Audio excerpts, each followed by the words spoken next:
Hello students, welcome. I am doctor Chetna Kumawat और हम पढ़ रहे हैं गेम थ्योरी। अभी तक हम 2x2 मैट्रिक्स वाले गेम सॉल्व कर चुके हैं विद द हेल्प ऑफ ऑर्डोमेंट्स। हम यह भी देख चुके हैं कि अगर मैट्रिक्स 2x2 की फॉर्म में नहीं है तो हम with the help of principal of dominance कैसे मैट्रिक्स को कट शॉर्ट करते हैं और 2x2 की फॉर्म में लेकर आते हैं। उसके बाद में हम ऑर्डोमेंट्स के through value of the game and strategies निकाल पाते हैं। लास्ट लेक्चर में हमने जाना था 2x n के बारे में। 2x n गेम क्या होते हैं? ऐसे गेम्स जिसके अंदर 2 rows and more than 2 columns होते हैं। उन गेम्स को सॉल्व करना हमने देखा था जिसमें 2 rows and more than 2 columns हमारे पास हैं। गेम्स को सॉल्व करने के लिए कुछ प्री कंडीशंस हैं कि कब हम गेम को किस मेथड की हेल्प से सॉल्व करेंगे। तो 2x n गेम सॉल्व करने के लिए हमने देखा था कि सबसे पहले गेम में हमें चेक करना है कि if there is saddle point और नॉट, यानी कि सैडल पॉइंट है या नहीं है। उसके बाद में हमें ये देखना है कि क्या मैट्रिक्स को with the help of dominance reduce किया जा रहा है या नहीं किया जा रहा। अगर ये दोनों चीज़ें नहीं हो रही है, first saddle point then principle of dominance से गेम को रिड्यूस किया जा रहा है या नहीं किया जा रहा। अगर नहीं हो पा रहा है तब हम अप्लाई करेंगे ग्राफिकल मेथड। ग्राफिकल मेथड हम देख चुके हैं 2x n गेम्स में, जिसमें हमने ये देखा था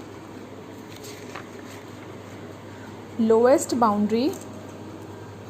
बाउंड्री एंड मैक्सिमम पॉइंट। इस तरीके से कुछ हमने एक्सिस बनाए हैं, ग्राफ बनाया है जिसमें कुछ वैल्यूज़ हमने पुट की है। अगर आपको ये जानना है कि ये हमने ग्राफ कैसे बनाया, वैल्यूज़ कैसे पुट करी, तो आप हमारा पिछले वाला वीडियो देख सकते हैं, जिससे आपको समझ में आ जाएगा कि किस तरीके से हम ग्राफ बनाते हैं। ये हमने एक क्वेश्चन लिया था, इस क्वेश्चन को मैंने आपको सॉल्व करके दिखाया था, जो कुछ इस तरीके से फाइनल इसका रिज़ल्ट था। इम्पॉर्टेंट बात क्या थी 2x n गेम में कि हमने लोवेस्ट बाउंड्री देखी थी एंड मैक्सिमम पॉइंट देखा था। आज हम जानेंगे कि m/2 गेम्स में क्या होता है, m/2 गेम्स में क्या चेंजेस हैं जब हम ग्राफिकल मेथड यूज़ करते हैं। तो आइए आपको वहीं ले चलते हैं। Graphical method in m/2 game. रेखीय विधि द्वारा m/2 खेल समस्याओं का हल। स्टेप्स जान लेते हैं क्या क्या है। First of all we will try to find saddle point. सबसे पहले हमें क्या देखना है, गेम में सैडल पॉइंट हमें चेक करना है। Second, if we are unable to get saddle point then we will try to reduce the matrix by using principle of dominance। यानी कि यदि गेम में सैडल पॉइंट हमें नहीं प्राप्त हो पा रहा है तो हम क्या करेंगे, with the help of principle of dominance matrix को कट शॉर्ट करने की कोशिश करेंगे। थर्ड स्टेप हमारा क्या है, if we are still not able to convert the matrix in 2x2 form even after using principle of dominance then we will use what, we will use graphical method। अब graphical method का use हालांकि हमने last lecture में भी देखा था, लेकिन last lecture में हमने क्या देखा था 2x n गेम्स में, यानी कि 2 rows and n column. n column से हमारा मतलब है मोर देन 2 कॉलम्स के केस में हमने देखा था। आज हम जो सॉल्व करने जा रहे हैं वो है m/2, यानी कि m नंबर ऑफ रोज़, यानी कि रोज़ जो हैं वो 2 से ज़्यादा हैं और जो कॉलम है वो है हमारे पास 2। तो इसमें और 2x n गेम में क्या चेंजेस है वो हमें अभी पता चल जाएगा।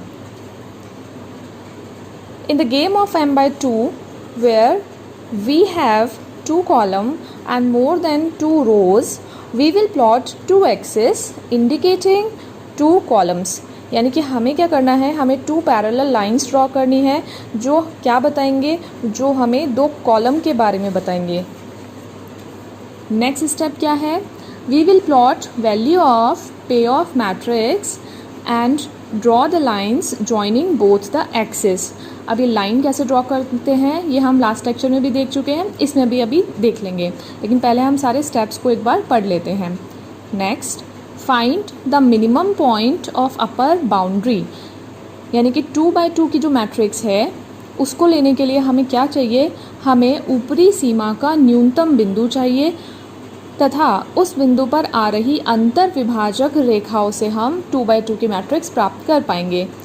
Find the minimum point of upper boundary with the help of intersecting lines. At that point we will make a 2/2 matrix and lastly solve the game by oddments। अब ये क्वेश्चन हम देखेंगे उससे हमें ये सारे स्टेप्स क्लियर हो जाएंगे। हमारे पास एक मैट्रिक्स है, solve the following 3/2 game using graphical method. Player y1 and y2 2 columns है, y की हमारे पास 2 स्ट्रैटेजी हैं एंड प्लेयर x के पास 3 स्ट्रैटेजी हैं, यानी कि मोर देन 2 है, इसीलिए इसको क्या बोला है m/2 गेम।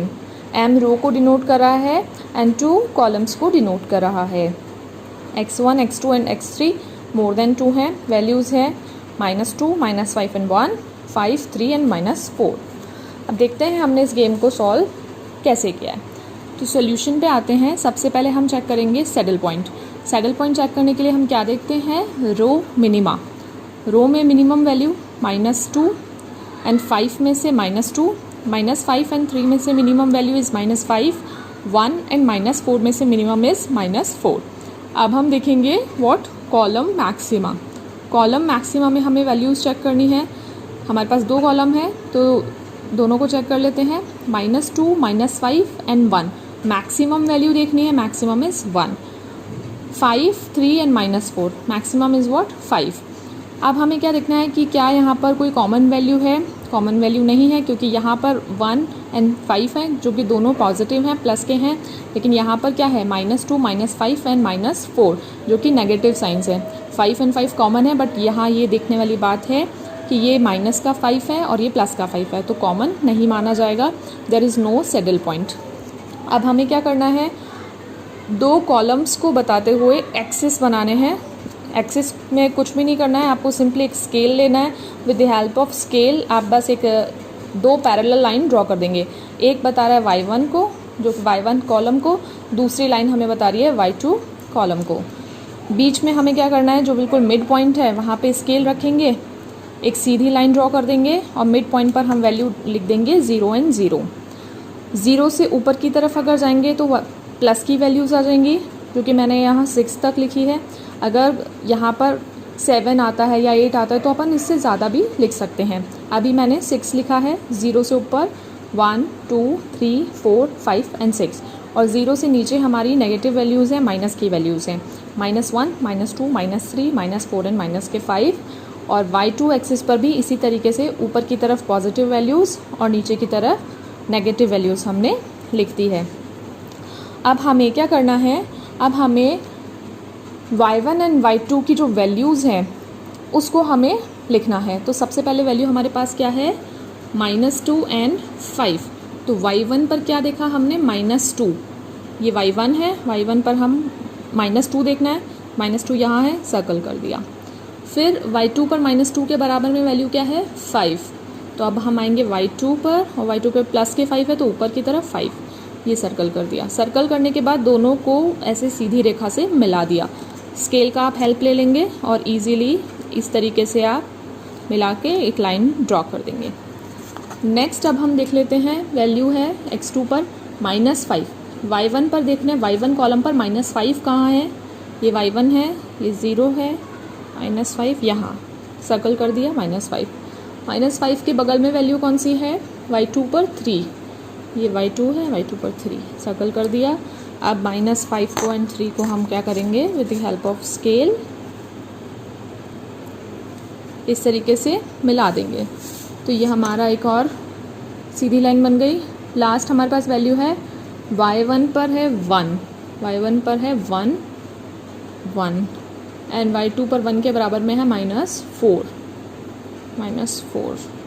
1 पर सर्कल किया, 4 पर सर्कल किया जो कि माइनस का है, और इसको हमने स्केल से क्या कर देना है, सीधी लाइन खींच के मिला देना है। ये तो हमारा ग्राफ तैयार हो गया। ग्राफ तैयार होने के बाद नेक्स्ट पॉइंट क्या है कि जो अपर बाउंड्री है अपर बाउंड्री का जो लोवेस्ट पॉइंट, जिसको हमने मिनिमम पॉइंट भी बोला है, उसको देखना है। तो ये अपर बाउंड्री है जिसको मैंने डार्क कर रखा है, बाउंड्रीज हैं। अब इसमें मिनिमम पॉइंट देखो, एक यहाँ पर भी है, एक यहाँ है, एक यहाँ है, 3 पॉइंट्स आ रहे हैं। मिनिमम पॉइंट कौन सा है, लोवेस्ट पॉइंट, ये यहाँ पर है। इस पॉइंट पर हमें क्या देखना है, इस पॉइंट पर हमें क्या देखना है कि कौन सी 2 लाइन इंटरसेक्ट कर रही है। वो 2 लाइन ही हमारे क्या करेंगे, 2x2 की मैट्रिक्स को बनाएंगे। तो हमने देखा, जो फर्स्ट लाइन हमने देखी वो है -2 and 5, -2 and 5। तो ये हमने लिख देंगे y1 पर -2 and y2 पर 5। दूसरी लाइन जो इस पॉइंट पर इंटरसेक्ट कर रही है वो है 1 and -4। तो y1 के नीचे हमने लिख दिया 1 और y2 के नीचे लिख दिया हमने -4। ये हमारी एक 2x2 की मैट्रिक्स बन चुकी है। अब इस मैट्रिक्स को हम with the help of automate solve कर लेते हैं। -2 and 5, 1 and -4। ऑटोमेंट्स हमने लगाया, फर्स्ट वाली रो के लिए सेकंड रो की वैल्यूज़ ली, 1 -4। फर्स्ट वाली रो की वैल्यू से हम सेकंड वाली रो का ऑटोमेंट निकालेंगे, तो -2 and -5। वैल्यू क्या आ जाएगी, 1 -4 is plus, 4 + 1 is 5।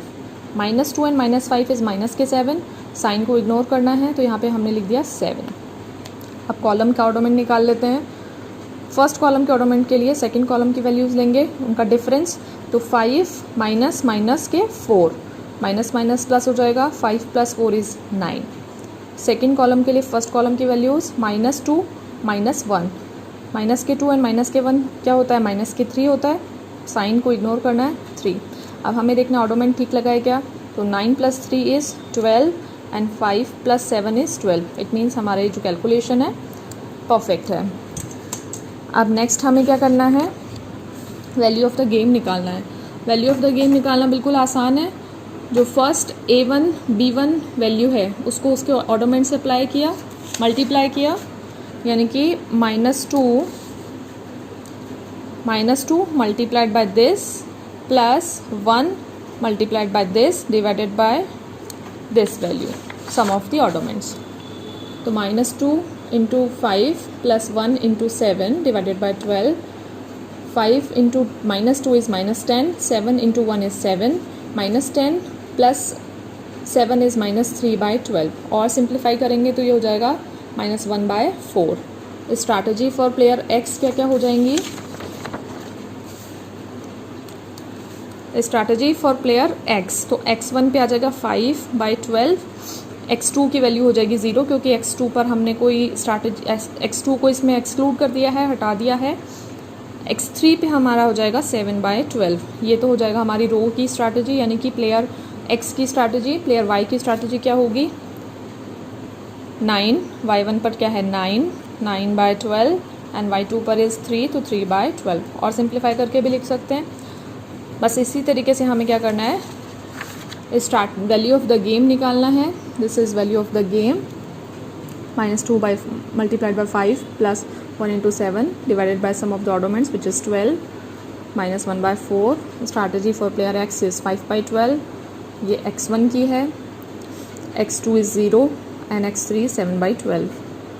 Strategy for player y is 9/12, y1 and y2 पर 3/12। तो इस तरीके से हमें क्या करना है, ये पूरा गेम हमने सॉल्व करना है। अब हम दोनों तरीके के गेम देख चुके हैं, 2/n एंड m/2। 2/n भी देख चुके हैं, 2 रोज़ एंड n कॉलम है। m/2 भी देख चुके हैं, m रोज़ हैं 2 कॉलम है। डिफरेंस क्या है दोनों में ग्राफिकल मेथड में, जब हम 2/n देख रहे हैं, यानी कि जब 2 rows and n number of column पे देख रहे हैं, तो रो में हम क्या देखते हैं, नीचे वाला पोर्शन, लोअर बाउंड्री का मैक्सिमम पॉइंट, लोअर बाउंड्री का मैक्सिमम पॉइंट। जब हम m/2 की बात कर रहे हैं, यानी कि 2 कॉलम्स हैं एंड मोर देन 2 रोज़ हैं, तो हम क्या देखेंगे, अपर बाउंड्री का लोवेस्ट पॉइंट, अपर बाउंड्री का लोवेस्ट पॉइंट। बस ये दोनों डिफरेंस हैं, बाकी सारी चीज़ें सेम हैं। तो आई होप आपको ये समझ में आया होगा, ये वीडियो आपके लिए हेल्पफुल भी रहा होगा। अब जो मैं क्वेश्चन आपको दूंगी आप उसको सॉल्व करेंगे, और बस इसी के साथ हमारा ये गेम थ्योरी का ऑलमोस्ट हमारा जो चैप्टर है ये कंप्लीट होने वाला है। So thank you so much for watching.